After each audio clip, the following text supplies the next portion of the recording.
Hi there, it's Jay, and I am back in the booth for another sneak peek video preview for next week's new audiobook release here on Say with Jay. Next Friday is also the book birthday for Jessie Gussman's Holly Jolly Dreams. It's the 5th book in Jessie's Mistletoe Meadows Sweet Christmas Romance series. And I've got more about this fantastic story and a live preview reading for you in just a few minutes.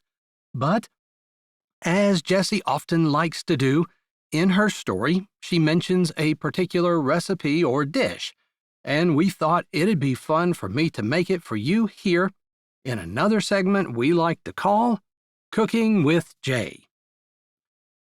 Today, we're doing some fusion cooking, where you take 2 different cuisines and blend them into a hopefully delicious combination.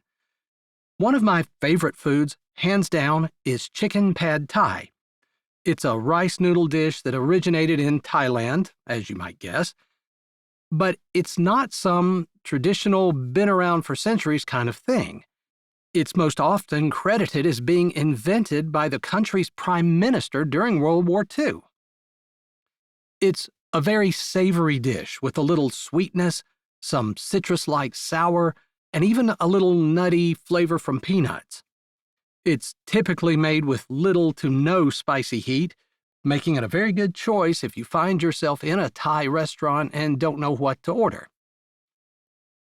Another one of my favorite foods are nachos, especially ones that are topped with more than just a little melted cheese and served with salsa, although there's nothing wrong with those either. So today, I'm going to fuse those 2 together, and we're going to make Chicken Pad Thai Nachos. It's a very easy recipe to put together, and it makes a quick meal that your family will love. And as always, the directions and the ingredients will be down below, so let's get started. Now, let me say first that the amounts of the ingredients I'm giving you and what I'm posting with this video are for a full batch of nachos, which should yield about 8 to 10 servings. Now, since it's just little old me, I'm going to actually make a half batch, but the directions are the same. So let's take a quick look at those ingredients. You're going to need 1 tablespoon of sesame oil. A regular cooking oil will do, but sesame oil adds a wonderful flavor that you don't want to miss. 2 cloves of minced garlic. Garlic is just fine. 1/4 cup of soy sauce.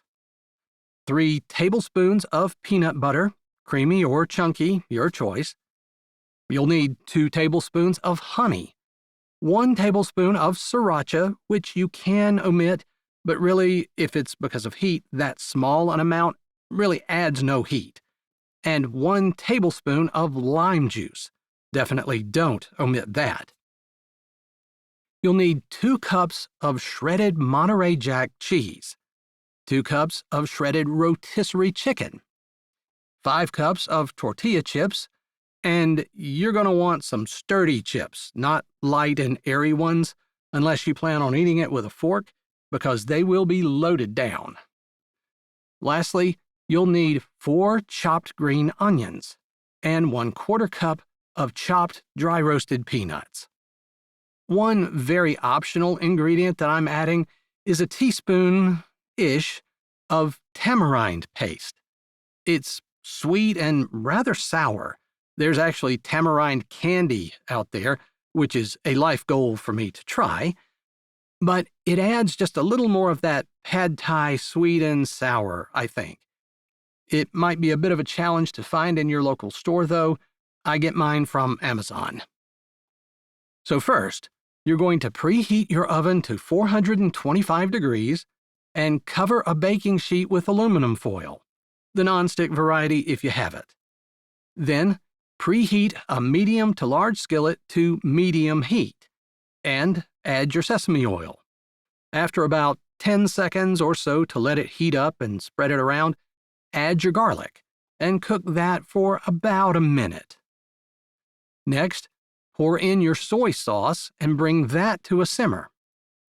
Then, you want to whisk in your peanut butter, honey, sriracha, and lime juice until it's smooth, well mixed, and simmering. Now, turn off the heat and add your chicken and stir that until it is well coated. On your baking sheet, add about half of your chips and top with about half of your chicken. Now, you can definitely spoon the chicken on, but when I do it, I always get great big globs, so I just like to glove up and spread it by hand. The chicken shouldn't be too hot to handle. Next, top with half of your cheese, and then you want to repeat all that with the remaining chips on top as a second layer. Now remember, I'm making a half batch, so you'll need a bigger baking sheet if you're making a full one. Next, just bake those rascals for about 10 minutes at 425 until the cheese is all melted. But keep an eye on it, you might not need quite that long. I pulled mine out with about a minute to go. Once it is all melted, pull them out and garnish with those chopped peanuts and green onions. Here they are, and they're ready to serve. If you are in the mood for something a little different that is super easy to put together, I hope you'll give them a try. And there you go. If you do try them, let me know how it goes down in the comments. So, let's talk a little bit about Holly Jolly Dreams. First, it is a fantastic start to the second half of this series, and it picks up where Book 4 ends, with Roland McBride's brother-in-law Judd asking him if he'd like to be the new secret saint. As you recall, the secret saint was a person who went around anonymously doing good deeds for Mistletoe residents who were in need. Roland agrees, but gets off to a curious start as he's on his first mission and realizes there's someone else also doing his secret saint work. Now, let's step back from that plot thread for a second, because this is, after all, a Jessie Gussman romance. Roland is the youngest of the McBride children, and the only remaining unmarried sibling. His prospects aren't very good either. In fact, of the single women he knows in their small town, the one he's most familiar with is Nelly Bushnell, his nephew's third-grade teacher. Unfortunately, Nelly absolutely despises Roland, an emotion he is quite enthusiastically willing to return.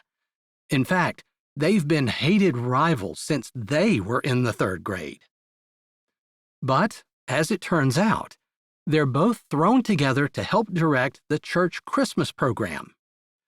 Could this be a catalyst to bring about a truce for these lifelong rivals?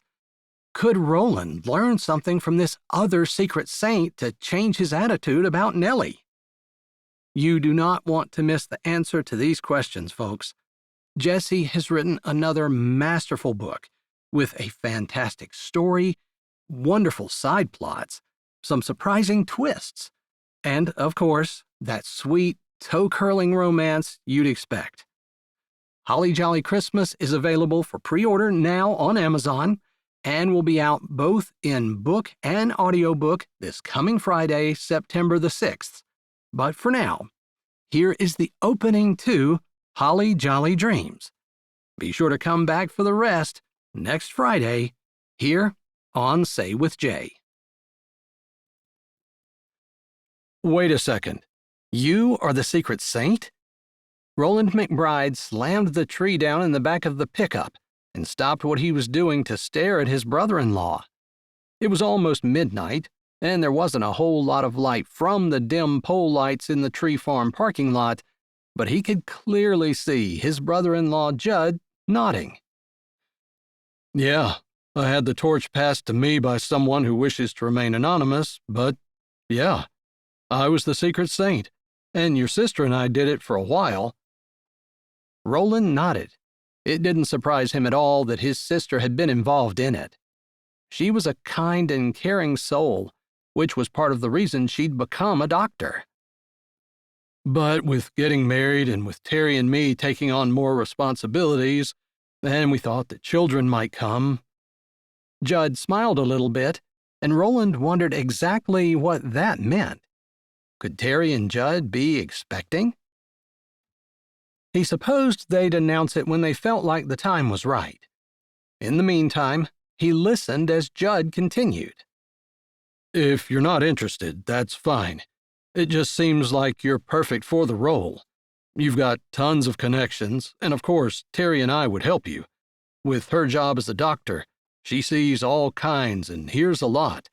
She was a great help to me before I passed the torch. You're talking like you're not the Secret Saint anymore. Is that right? That's correct, but it's not up to me to give the identities of the people who are doing it now. Just know that their situations have changed, similar to mine, and they need to step back. We can all continue to do it, but it would be nice to have someone who would totally take over.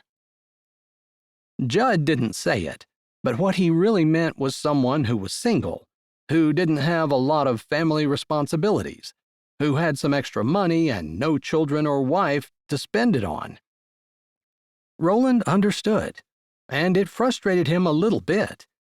But Judd was right, and he couldn't argue with that.